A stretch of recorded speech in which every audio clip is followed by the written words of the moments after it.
Hey guys, welcome back to Anfield Index Pro. It's our special over the summer, and it is the season review. And what a season it was, and so many great memories, so many awesome guests. And I'm not gonna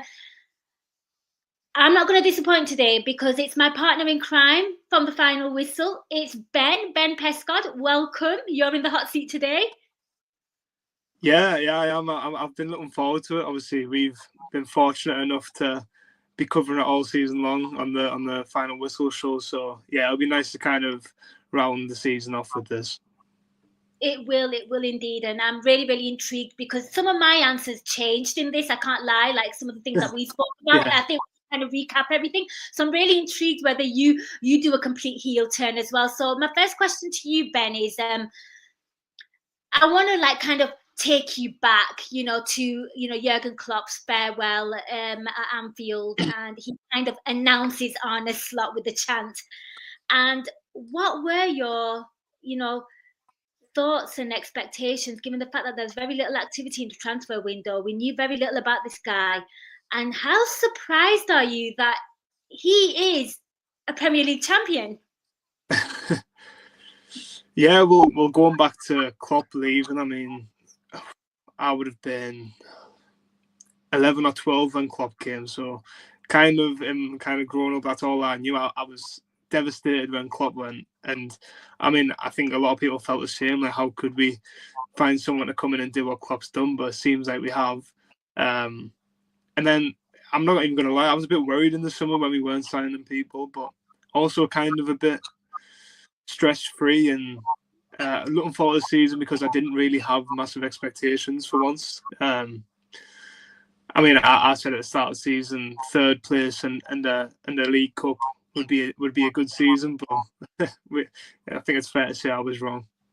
I'm really sorry that Arne Slot disappointed you because he lost in the League Cup final and he only won the Premier League. How dare I'm forgiven. I'm sure I'm forgiven. The absolute audacity. I had the same view as you. He had a free pass for me this season. I think a lot of people kind of expected that as well, unless you are an avid watcher of the Eredivisie, which I'm not. And I think many people aren't. So I think you're well justified in that. You kind of spoke about the lack of transfers. So whatever Klopp left behind, that was his core that he had to work with. So who do you think was like the standout performer? The one when you look back on this season, you think, oh, he was phenomenal that season. Like we do it with Mane the season we won the league, in my opinion. Like Yeah. I always highlight Mane in that one. So for you, I mean, I know it's all fresh and it might be recency bias, but who is it for you? I mean, it's been the Mo Salah show, really, hasn't it? I mean, I know probably everyone's saying that. I don't think it's going to change. I don't think it's going to change. I mean, not just in Liverpool recent history or even Liverpool in English football history, this will go down as one of the greatest seasons. So it's impossible to not say him. But maybe in terms of someone who kind of surprised me, I think obviously Ryan Gravenberch. No one really saw this coming from him. And also Cody Gakpo I'd throw into that one. Obviously struggled a bit as a 9 under Klopp, and I think we were all kind of screaming for him to play out on the left, and that's exactly what Slot's done, and it's worth an absolute charm. I mean, I'm sure it was 10 home games on the box he scored, and I think only Salah has done that before. So, yeah, there's a few, but obviously Salah will steal the headlines, and rightly so. I know, and I kind of also enjoyed, on a side note, the way he was kind of teasing the crowd, like he really wanted to stay, and he'd just like celebrate and kind of kiss his shirt, and it just. I think the fact that he signed that contract and the season that he had, I just felt like it was all over, just very iconic for him. And also the season where, and I keep saying it till I'm blue in the face, he's been so disrespected in the Premier League by opposition fans, and this was a season where they finally could not ignore, and they had to submit their ignorance and arrogance and say he's world class because the numbers don't lie. So I think you're spot on there. I think you're absolutely spot on, Ben. Ben, so we spoke about Slot, we spoke about Salah. Now I've got to ask you, what was like your favorite moment of the season? It could be football related, it could be completely miscellaneous, you can go completely left field. This is your moment, yours, personal. I mean, obviously, again, a bit like the Salah answer, I think everyone's going to lean towards, the Tottenham game, winning the league and lifting the trophy. A bit, my mind, I think I spoke about this on the final. The Brighton game just always comes straight in my mind. That Salah goal in particular. I think because we were so rubbish in the first half, and maybe that kind of sums up our season. But yeah, there's a few. The Real Madrid game as well. I know we didn't go on to win the Champions League, but yeah, I was in the Cop for that one, and yeah, it was absolutely bouncing. And that Conor Bradley tackle, if at all, in individual moments, is right up there as well. Yeah, there's so many to choose from. Beating Spurs, putting 6 past Spurs away from home. Beating Leverkusen 4-0, Diaz getting a hat-trick. You could go on forever, but I think if I was to choose one moment that just for some reason sticks in my mind, it's the Brighton game. Because I think that was the moment where we did all start to believe. Yeah, you've been very consistent. I had a complete heel turn on this. I kept talking about the Brentford game and Nunes. For me, it's changed now. For me, it's and it stuck with me forever. It was probably the whole, Arne Slot when we lost to Nottingham Forest, and he kept banging on about that he lost. Yeah. And for me, the moment I realised, hang on a minute, this guy's quite serious. He's quite competitive. He's taken this so personal. That was one of my moments. And my other moment was, it's all out there in public, so I'll just share it with everyone. It's, Arne Slot's first picture when he's holding his hips and he's arching back. And the way that just kept making its way on social media, and people are, how could we question this guy's aura? Yeah. So a social media related iconic moment of the season for me was that. But great shout, and you've been consistent. That Brighton game as well. How dreadful were we in the first half, and to just turn it on its head and Salah goal, and yeah, I think it's a great shot, and I think a lot of people will be edging towards that one as well. Yeah, 100%. The atmosphere as well. Everything about that first half. I was in right at the top of the main stand, and the atmosphere was dreadful. It was miserable. It was freezing. But I'm sure that was the same day Arsenal and Man City had dropped points as well, so it was a huge moment. And from there, we kind of didn't look back. So yeah, I would lean towards that one. But the Nunes 2 goals against Brentford as well. I don't know how I forgot that. But yeah, that's right up there as well. Some great moments, and I do feel like, when you do win a league or you have that historical kind of season, there are so many moments that come to you and you might forget, and they just kind of etch back into your memory. So all that considered, Ben, what would you say was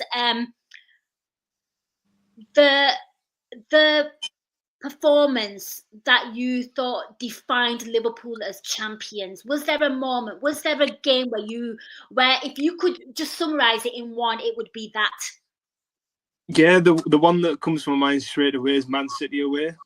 I know Man City aren't, what they were, or people can say that, but just so easy, just so comfortable, and just got it done. And I think you could throw I can't remember whether it was the game before or the game after, Newcastle at home.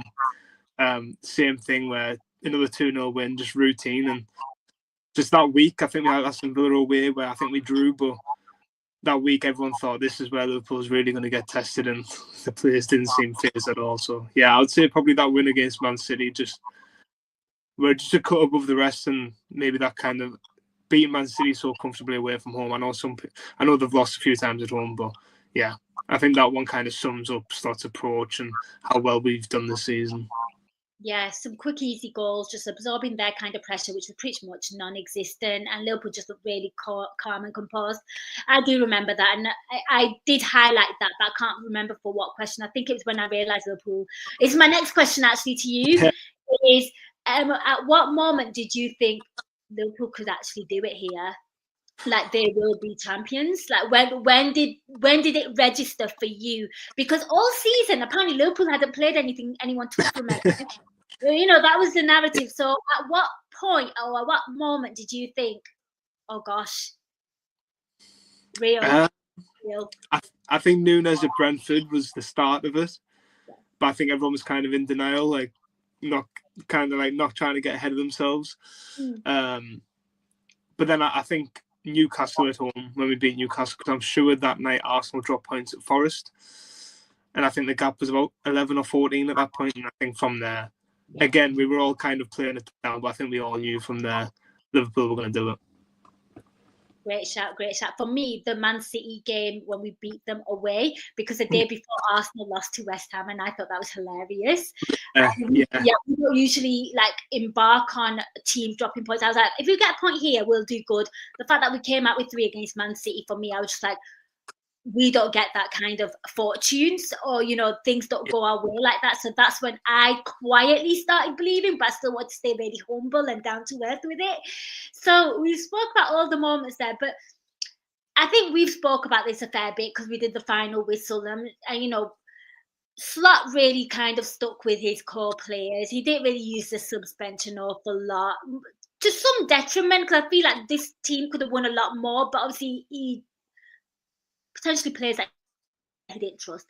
So all that considered, who would you say was an unsung hero in terms of a title-winning, defining kind of player? I've got 2 for this one. One of the names I'm going to say it, and people will think, how can he possibly be unsung? But I think Alexis McAllister has really kind of gone under the radar, because Gravenberch has been amazing. But I actually think McAllister has been better than Gravenberch this season. And everyone seems, especially neutrals, seem to be, in team of the seasons, chucking Gravenberch in straight away. And McAllister isn't making it. And I do think McAllister's just been better. But I think they've both been world-class this season. And I think another one, I think Szoboszlai as well. There's this weird thing on social media where people kind of enjoying giving him stick, but the amount of work rate that he puts in, and people like to throw this whole goal and assist. I mean, don't quote me on this, but I'm sure he's got 10 goals and 8 assists this season. I mean, if I was to say to you how many realistically goal involvements you think Wirtz will get next season, you'd probably say around the 20 mark, wouldn't you? So yeah, I don't know. I think Szoboszlai as well. Yeah, I'd go with them now. I can confirm, depending when this is released, not to give any spoilers, but Szoboszlai has been a bit of a fan favourite on Anfield Index, so I'm glad that he's getting the plaudits here. And I'm sure a lot of fans, just in general, from Liverpool supporters, just absolutely adore him as well, but great shout. And yeah, incredible. I love the fact that he's had that kick-on season as well, because I think a lot of people were kind of threw in the towel on him, at the end of last season, in my opinion. So, yeah, it's very, very exciting to see where this team progresses and what happens. And you mentioned a name there. You did a name drop, Wirtz. So, then my next question to you is all transfer news related. So, last season was a bit of a quiet summer, let's be honest. We're being linked to some players. We've got one over the line.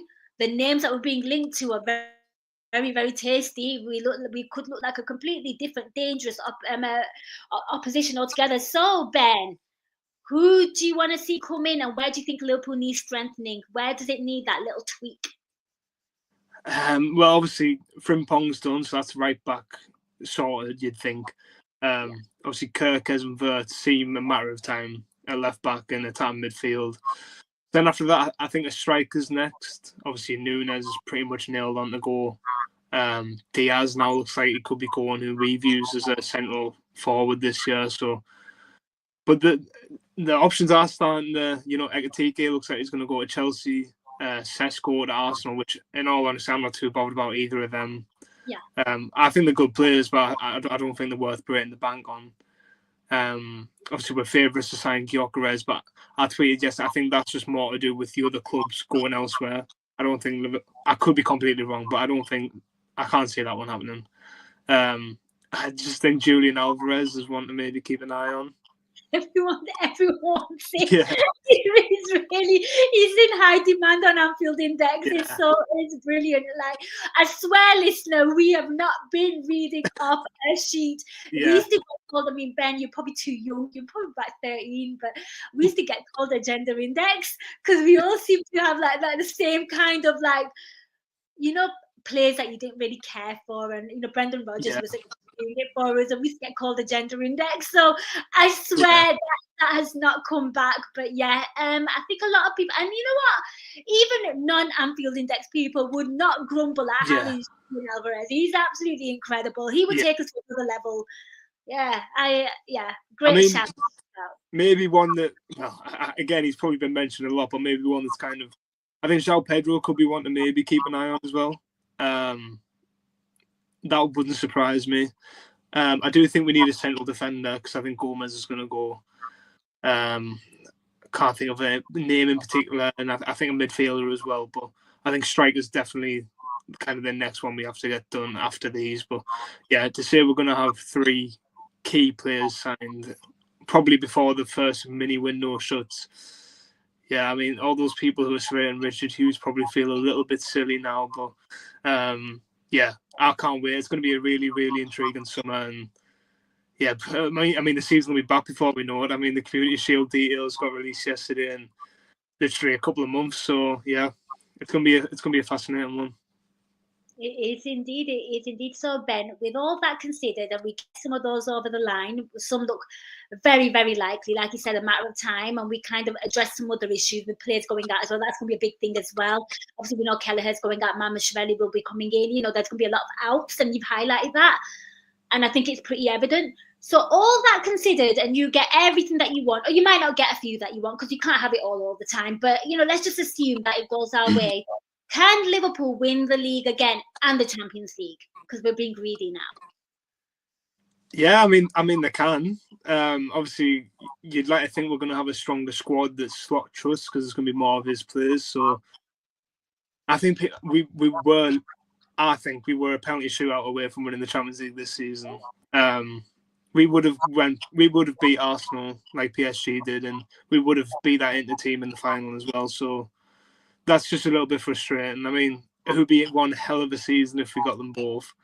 I would love to win the Champions League again. I just don't think you can. I know the Premier League we've waited so long, but I just don't think you can beat the whole idea of a Champions League final and winning it. But I think we'll win the league next year. So yeah, I think we'll win the league, and I want to win the Champions League. But I think we'll go very far in both. I like it. And you know what, Ben, this is why we get on, because I'm definitely a Champions League girl, and I got asked a very tough question by Guy, and he said pick one. 7 times or 21 times. We go one. This is it, see? Now, I've got to ask you the same question. It's got to be 21 when you put it like that. It's got to be. I didn't even think of that. But yeah, it's got to be. We've got to go out 21st. And then the 22nd, and then the 23rd. But now these just both. Yeah, why not both? We're going to be greedy both, but I put you on the spot, and you definitely want to put one between us and them, and I think that's very important. But yeah, Ben, it's been an absolute privilege. I've loved your answers. I'm sure the listeners have as well. Before I let you go, I know you're really busy. We're all busy. Where can people find you on social media, and what are you up to during? It's not silly season. I call the transfer window silly season, but it feels like we look quite serious in this. So over to you, Ben. Yeah. So Ben Pescod Journal on Twitter, you can find all my work, whether that's Anfield Index, EPL Index, any podcasts or anything like that. It's really, really busy at the minute. So there's loads on there. So yeah, just keep an eye out on that. And I mean, it normally is silly season at this point of the year, but like you say, Liverpool are really, really pushing to get these deals done, and you know, it's all concrete information. So yeah, it's exciting times. So yeah, definitely have a look. Definitely check out AI, definitely check out EPL as well. I know, like, obviously there's loads of just transfer news just in general, so do check that out. We'd really appreciate it. Loads of content as well, like this podcast with Ben. We'll be back with a final whistle as well when the season kicks off. But from my part, guys, thank you so much for listening. A huge thank you to Ben, who joined me again. I think he thought he'd seen the back of me during, the off-season, but I dragged him back for one more. These shows are awesome. I'm sure there's plenty more coming, guys, but I can't give anything away. No spoilers from me. You just have to tune into the next one for the next guest. Take care. Catch you soon, and up the Reds.